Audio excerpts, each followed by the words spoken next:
तो पिछले एपिसोड में हमने देखा कि जोंगताई रीइंकार्नेट होकर किसी और की बॉडी में दोबारा से जन्म लेता है, जहां होश में आने के बाद वो खुद को एक लड़की के साथ देखता है, जो लड़की उसको अपने चाल में फंसवाने की कोशिश कर रही थी ताकि जोंगताई की बीवी उसे छोड़कर चली जाए। और एपिसोड के लास्ट में हमने देखा कि जोंगताई अपनी होने वाली बीवी को देखता है, जो कि बहुत ज्यादा ही खूबसूरत थी। अब आगे तो नेक्स्ट एपिसोड बिल्कुल उसी सीन से शुरू होता है, जहाँ जोंगताई अपनी होने वाली बीवी को देखकर हक्का बक्का रह गया था। अब हमें पता चलता है कि उसकी बीवी को भी जोंगताई के अफेयर के बारे में पता चल गया था और सिचुएशन को देखकर लग रहा था कि अभी उसकी बीवी उसे थप्पड़ मारने वाली है। जोंगताई अपने घुटनों के बल बैठकर उसे समझाने की कोशिश करता है कि मेरी बात सुनो, वो मुझे फंसाने की कोशिश कर रही थी, मैंने ऐसा कुछ भी नहीं किया। लेकिन आसपास के लोग बातें कर रहे थे कि जोंगताई कितना बुरा है, इतनी प्यारी बीवी होने के बाद भी वो दूसरा अफेयर चला रहा था। एक आदमी तो कहता है मुझसे शर्त लगा लो, आज इनकी शादी टूट जाएगी। यहाँ सारे लोग यही सोच रहे थे कि आज किन मोई इसे बहुत ज्यादा मारेगी, पर हम देखते हैं कि किन मोई उसे बड़े ही प्यार से पकड़कर कहती है कोई बात नहीं, जो हो गया सो हो गया, अब चलो मेरे साथ। जोंगताई और बाकी सब लोग भी उसका ऐसा रिएक्शन देखकर काफी ज्यादा हैरान हो जाते हैं, क्योंकि इन सबको लगा था कि आज किन मोई बहुत ज्यादा गुस्सा होगी। अब किन मोई जोंगताई को हाथ से उठाकर कहती है अब सब कुछ ठीक है तो चलो घर चलते हैं। जोंगताई उसके साथ चलते हुए सोचता है कि ये कितनी अच्छी है, इसने मुझे सबके सामने कुछ भी नहीं कहा ताकि मेरी बेइज्जती ना हो जाए, लेकिन इसे नहीं पता कि अब मैं कोई और हूँ। तो मैं खुद से ये वादा करता हूँ कि मैं किन मोई और यहाँ के सारे लोगों को इम्प्रेस करके दिखाऊंगा।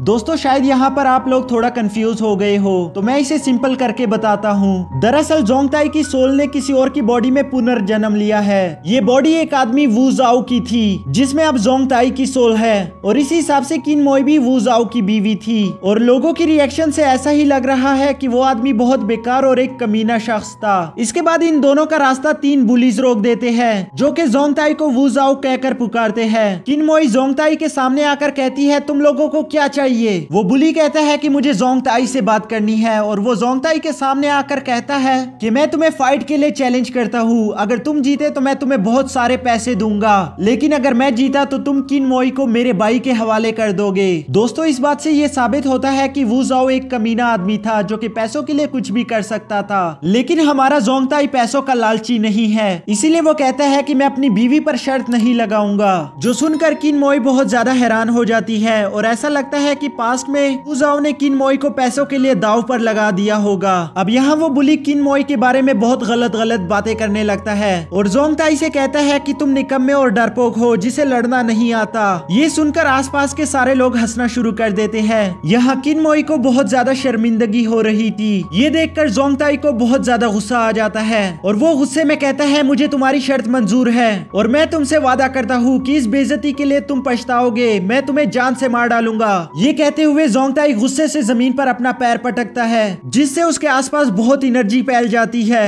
जोंगताई का ऐसा गुस्सा देखकर वो पुलिस काफी ज्यादा डर जाते हैं। अब जोंगताई किन मोई के पास जाकर उसका हाथ पकड़कर कहता है चलो घर चले। किन मोई उसे बड़े प्यार से देख रही थी, क्योंकि उसके हिसाब से वू जाओ उसके लिए पहली बार लड़ा था। अब जोंगताई किन मोई को वहाँ से लेकर चला जाता है, और पीछे सारे लोग हैरान थे कि इसे आखिर ऐसा क्या हो गया, और वो बुली भी सोचता है कि आखिर इसमें इतना कॉन्फिडेंस कहां से आ गया। लेकिन जो भी हो मैं फाइट के बीच उसे जान से मार डालूंगा। और इसी के साथ सीन शिफ्ट होकर किन मोई के घर पर आ जाता है, जहां किन मोई का पापा जोंगताई को डांट रहा था और कह रहा था कि तुमने हमारी किन फैमिली की इज्जत मिट्टी में मिला दी। जोंगताई सोचता है कि आखिर ये इतना गुस्सा क्यों हो रहा है, मैंने तो वहाँ किन मोई की इज्जत बचाई थी, ना कि खराब की थी। और किन मोई का पापा आगे बोलता है कि तुम मेरी बेटी के लायक ही नहीं हो, मैंने गलती कर दी उसकी शादी तुमसे कराकर। किन मोई अपने पापा को चुप कराने की कोशिश करती है, लेकिन उसके पापा नहीं मानते और यूं ही जोंगताई को डांटते रहते हैं। अब जोंगताई भी उन्हें समझाने की कोशिश करता है कि मुझे माफ कर दे, अब से मैं वादा करता हूँ कि सब कुछ ठीक हो जाएगा, क्योंकि मैं अब पहले से बहुत ज्यादा मेहनत करूंगा। तभी किन मोई के पापा एक ट्रेनिंग बुक उसके मुंह पर मारकर कहते हैं कि तुम मेहनत करोगे बिल्कुल उसी तरह जिस तरह तुमने हमारे वेपन्स बेचकर उसकी शराब पी ली थी। वो इसी तरह जोंगताई को डांट रहे थे, लेकिन किन मोई को ये अच्छा नहीं लगता,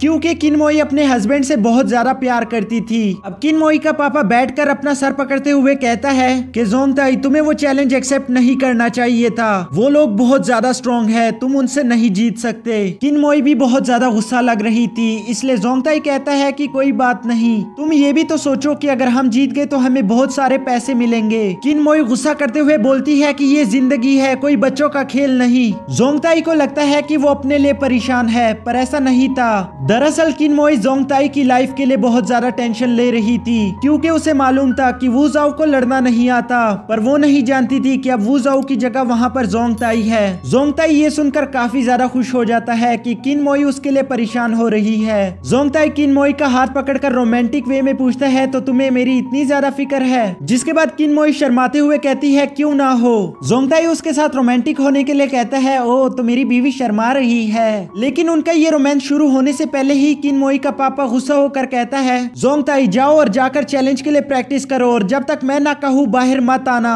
और इसी के साथ वो जोंगताई की तशरीफ पर एक जोरदार लाठी मारते हैं, जिसको खाने के बाद जोंगताई वहाँ से बिजली की तेजी के साथ भागते हुए कहता है, जैसा आपका हुक्म। अब किनमोई का पापा दोबारा निराशा के साथ बैठकर किनमोई से माफी मांगता है और कहता है कि मुझे माफ कर देना कि मैंने जोंगताई जैसे लड़के के साथ तुम्हारी शादी करवा दी। दरअसल दोस्तों, जोंगताई के पापा के किनमोई के पापा पर बहुत ज्यादा एहसानात थे और उन्हीं एहसानात को चुकाने के लिए किनमोई के पापा ने उससे किनमोई की शादी करवा दी। लेकिन पुराना जोंगताई बहुत ज्यादा निकम्मा और बेशरम आदमी था, जिसने किन फैमिली के सारे वेपन्स को बेचकर उसकी शराब पी ली थी। और वेपन्स को बेचना ही किन फैमिली का कारोबार था, जो कि उसकी वजह से पूरी तरह से डूब गया है। तो इसलिए किनमोई कहती है, पापा अब गुस्सा करने का क्या फायदा, अब तो हमारा कारोबार बहुत बुरी तरह से डूब चुका है। तो उसका पापा दोबारा शर्मिंदगी के साथ किनमोई से माफी मांगने लगता है। किनमोई कहती है, इसकी कोई जरूरत नहीं, लेकिन अभी मुझे एक बात परेशान कर रही है कि कल चैलेंज के लिए जोंगताई कौन सा हथियार लेकर जाएगा। वो दोनों ये सब बातें कर रहे थे कि तभी उनका एक सर्वेंट बड़ी तेजी के साथ आकर कहता है, मालिक देखो तो सही, हमारे घर के सामने किसी और ने हथियारों की दुकान खोल ली है। ये सुनकर किनमोई के पापा बड़ी हैरानी के साथ कहते हैं, क्या?